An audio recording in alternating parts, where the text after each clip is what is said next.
નમસ્તે મિત્રો, મારી ચેનલમાં સ્વાગત છે। આજે આપણે જઈ રહ્યા છીએ હરિદ્વારથી નીલકંઠ મહાદેવ, જ્યાં મહાદેવ ઝેર પીને જ્યાં તપ કરવા બેસી ગયા હતા તે જગ્યા।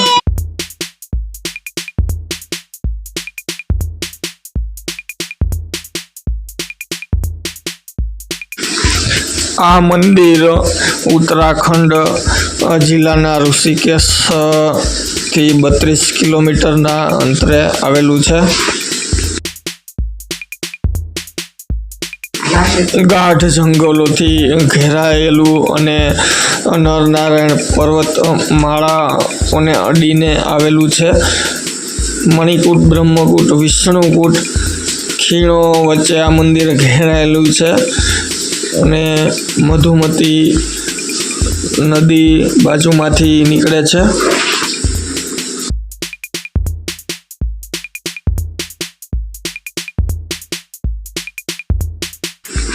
પર્વતો અને જંગલો વચ્ચે આવેલું આ મંદિર ઋષિકેશ નું ખૂબ જ પ્રખ્યાત મંદિર છે અને આસપાસના મનોહર દ્રશ્યો તમને ખૂબ જ ગમશે।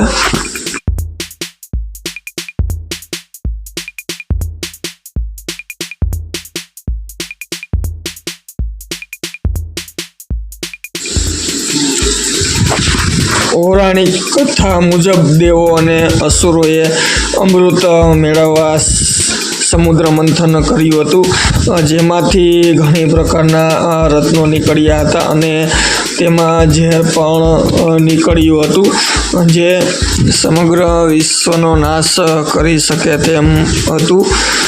આ ઝેર ભગવાન શિવે પોતાના ગળાને વાદળી બનાવીને પીધું હતું।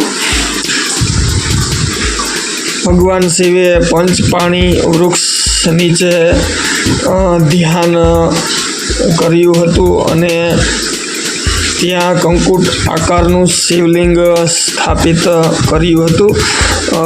અત્યારે ત્યાં મંદિર બનાવેલું છે।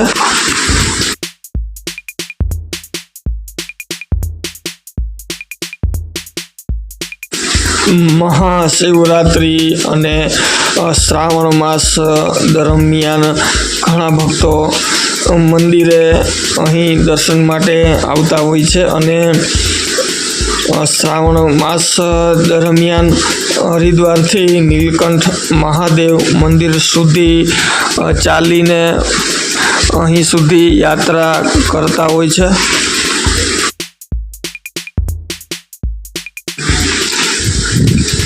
હરિદ્વાર અથવા ઋષિકેશથી નીલકંઠ મહાદેવ મંદિરના દર્શન કરવા માટે તમને બસ અથવા પ્રાઇવેટ ગાડી મળી રહેશે।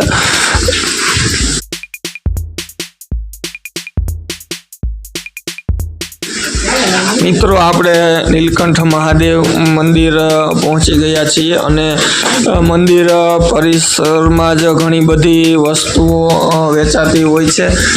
ટી-શર્ટ, માળા, ઘણી બધી પ્રસાદની વસ્તુઓ અહીં બહાર તમને મળી રહેશે।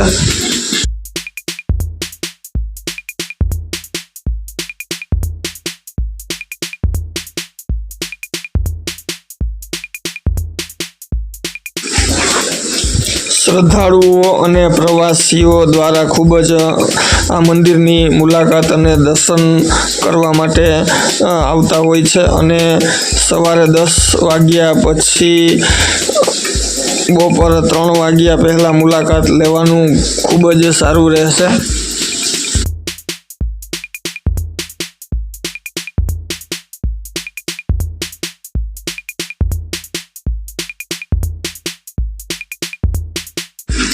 મંદિર અંદર પ્રવેશતા જ અહીં એક ઝરણું આવેલું છે અને જ્યાં ભક્તો સામાન્ય રીતે બહારથી આવીને પહેલા પવિત્ર સ્નાન કરીને દર્શન માટે જતા હોય છે।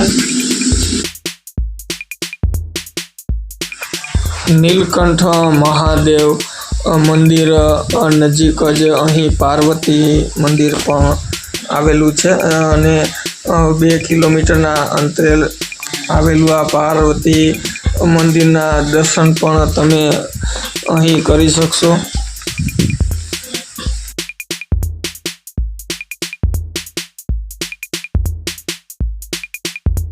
મિત્રો, હવે આપણે નીલકંઠ મહાદેવ મુખ્ય પ્રવેશ દ્વાર છે ત્યાંથી મંદિર અંદર દર્શન માટે જઈ રહ્યા છીએ અને ખૂબ જ ઘણો બધો ટ્રાફિક અત્યારે તમે જોઈ રહ્યા છો.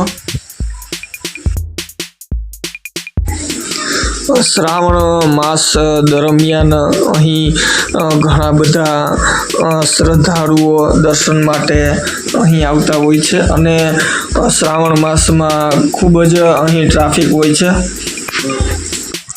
મંદિર અંદર ફોટોગ્રાફીની મનાઈ હોવાથી અંદર તમને દર્શન નહીં કરાવી શકું અને હવે આપણે દર્શન કરીને ઋષિકેશ તરફ જઈ રહ્યા છીએ.